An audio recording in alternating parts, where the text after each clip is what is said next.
Ponovno pozdravljeni in dobrodošli v oddaji Splet dogodkov tedna. Upamo, da ste lepo preživeli prvomajske praznike in podaljšan vikend, ki je bil že skoraj poleten, s sončnim vremenom in toplimi temperaturami. Nov teden je za nami in za vas smo pripravili in zbrali aktualne novice doma in po svetu.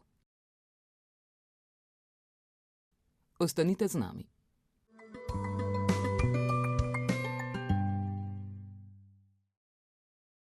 Skupni odbor Državnega zbora je potrdil predlog zakona o interventnih ukrepih za razvoj Slovenije. Predlog vključuje znižanje DDV-ja za osnovna živila in energente, spremembe za normirance in samostojne podjetnike, uvedbo socialne kapice ter možnost prejemanja polne pokojnine ob nadaljnjem delu.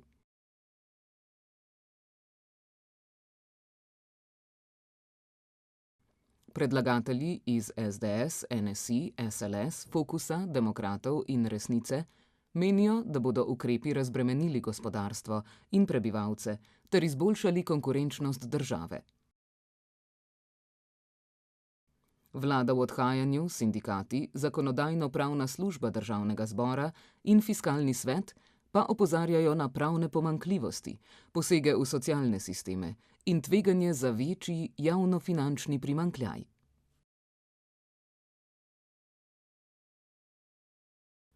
Po neuspešnem prvem krogu iskanja mandatarja se je začel drugi, 14-dnevni krog, ki bo trajal do 19. maja.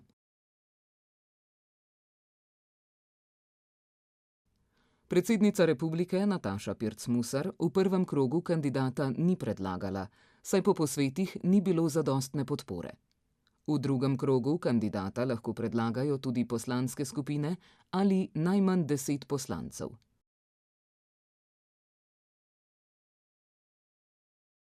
Pričakovati je kandidaturo prvaka SDS Janeza Janše, ki si prizadeva oblikovati novo koalicijo z NSI in demokrati Anžeta Logarja.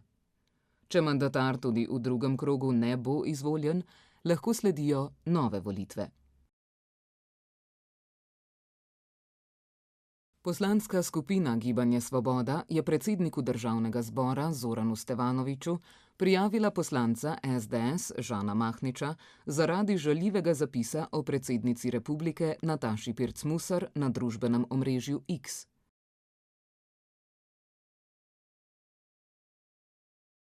Zapisal je namreč: "Koga briga komunajzerka Nataša Pirc Musar, saj mu ga bomo poslanci podelili, če bo naslednji teden sprejet zakon o vladi in bomo nato uskladili koalicijsko pogodbo."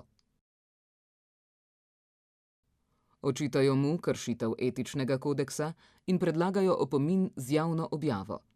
Vodja poslancev Svobode, Borut Sajovic, je poudaril, da je takšna komunikacija neprimerna in škoduje ugledu parlamenta. Mahnič je očitke zavrnil in kritiziral etični kodeks ter predlagatelje prijave.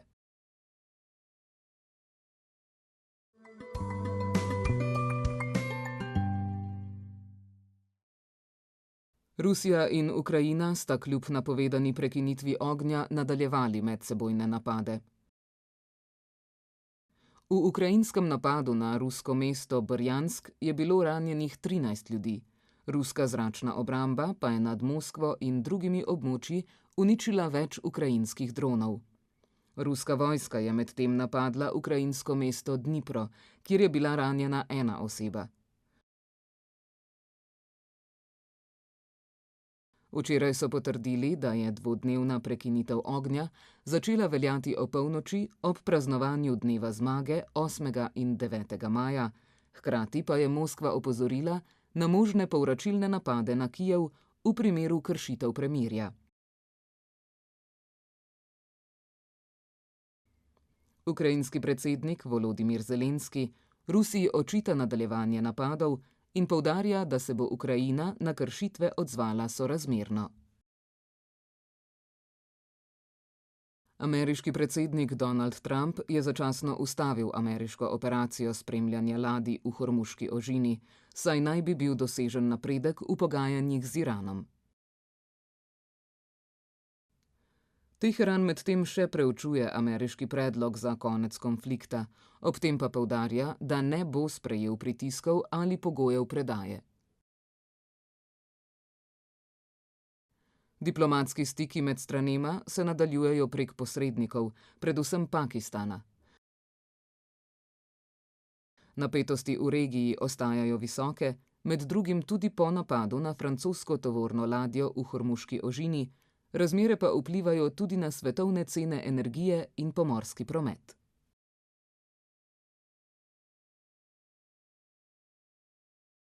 Izrael je prvič od sklenitve premirja s Hezbolahom napadel Bejrut, pri čemer naj bi bil tarča poveljnik enote Radvan Malek Balu. Izrael trdi, da je bil v napadu Radvan ubit, medtem ko libanonski viri poročajo o močni eksploziji in škodi na območju. Izraelski premier Benjamin Netanjahu je napad potrdil in dejal, da bodo z operacijami proti teroristom nadaljevali, saj po njihovih navedbah ogrožajo izraelske cilje. To je bil prvi napad na Bejrut, odkar je aprila začelo veljati premirje, ki je predvidelo umiritev spopadov. Pogovori med stranema se nadaljujejo, predvsem prek posrednikov, medtem ko ostajajo razmere v regiji napete. Na nizozemski križarki Hondius v Atlantiku so zaradi domnevnega izbruha hantavirusa umrli 3 ljudje, več oseb pa je okuženih oziroma obstaja sum na okužbo. Ladja z več kot 140 potniki in člani posadke je trenutno v izolaciji, jutri pa bo vplula v pristanišče Granadilla na Tenerifih, od koder bodo potnike vrnili v njihove države. Med obolelimi so predvsem nizozemski in britanski državljani. V enem primeru so potrdili andski sev hantavirusa, ki se lahko prenaša tudi med ljudmi. Svetovna zdravstvena organizacija in Evropski center za preprečevanje in obvladovanje bolezni poudarjata, da tveganje za širšo javnost ostaja nizko. Epidemiološka preiskava pa še poteka.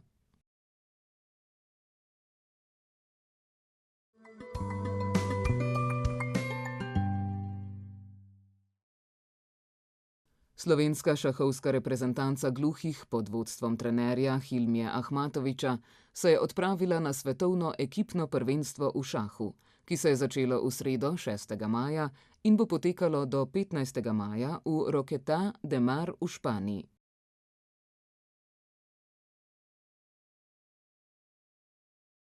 Na ekipnem tekmovanju, ki se je začelo včeraj in na katerem nastopa 15 držav, Slovenijo zastopajo Bruno Glas, Pavel Radež, Andrej Štrucelj in Robert Rogl.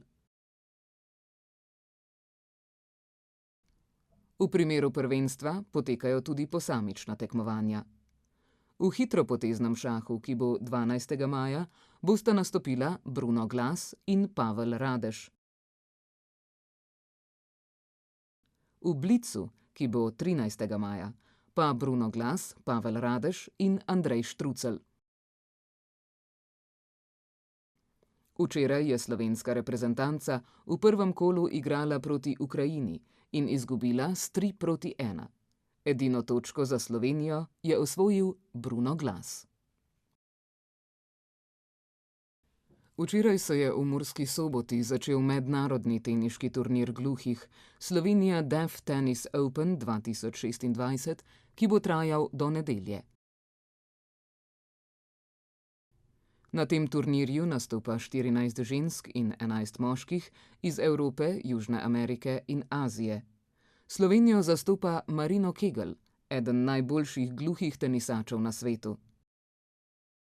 Danes je Marino imel tekmo v posamični konkurenci proti Avstrijcu Lorenzu Birngruberju in v dvojicah z Marekom Vakom Slovaške.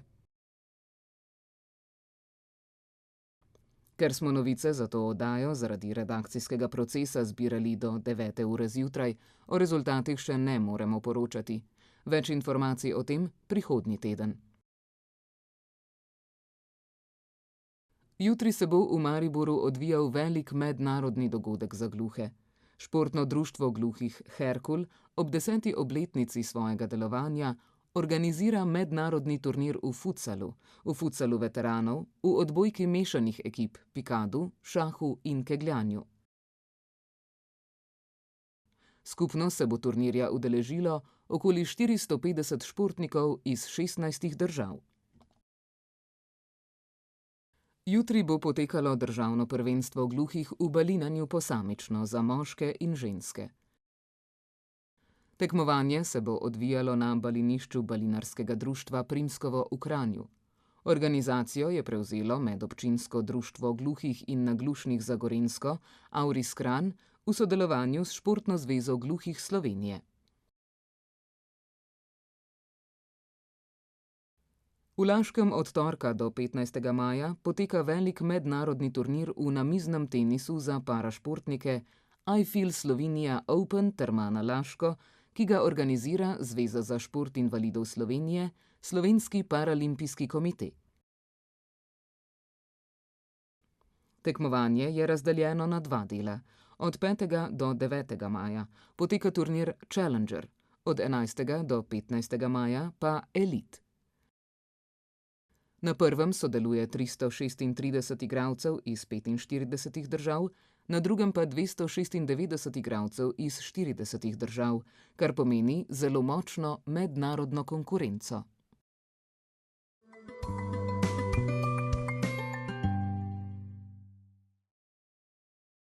V Kulturnem domu Cerknica bo v nedeljo 10. maja ob 18. potekala projekcija slovenskega dokumentarnega filma z naslovom Sinovi burje.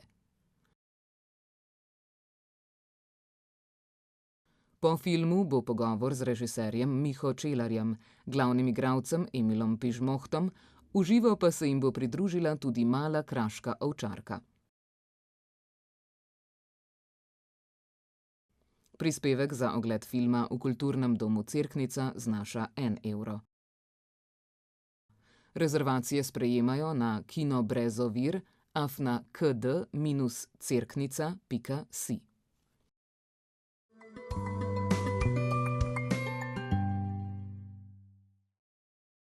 Jutri bo sončno in toplo, popoldne in zvečer, predvsem na severu, lahko nastane kakšna ploha ali nevihta. Jutranje temperature bodo od 6 do 11 stopinj Celzija, dnevne od 20 do 26 stopinj Celzija. V Alpah in sosednjih avstrijskih pokrajinah bodo popoldne nastajale plohe in nevihte. V noči na nedeljo se bo od zahoda začelo oblačiti, nedelja pa bo sprva še precej jasna. Čez dan se bo povečala koprenasta oblačnost. V ponedeljek se bo od zahoda pooblačilo, pojavljale se bodo krajevne padavine, deloma plohe in nevihte.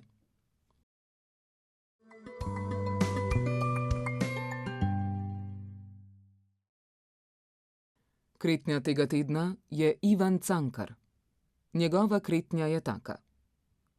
Ivan Cankar je bil eden najpomembnejših slovenskih književnikov, mislec in družbeni kritik, ki je s svojimi deli močno zaznamoval slovensko literaturo in družbo. V nedeljo obeležujemo 150. obletnico njegovega rojstva, kar je priložnost, da se spomnimo njegovega bogatega ustvarjanja, kritičnega pogleda na družbo in pomembnega vpliva, ki ga ima še danes. Njegova dela ostajajo aktualna tudi v sodobnem času, saj odpirajo teme socialne pravičnosti, človekovega dostojanstva in družbenih neenakosti. Ob tej obletnici vas vabimo, da se spomnite njegovega dela in njegovega prispevka k slovenski kulturi ter znova odkrijete moč njegovih besed. V nedeljo bo tudi na spletni TV objavljen prispevek o Ivanu Cankarju, zato vabljeni k ogledu. Prišli smo do zaključka današnje oddaje. Želimo vam lep konec tedna.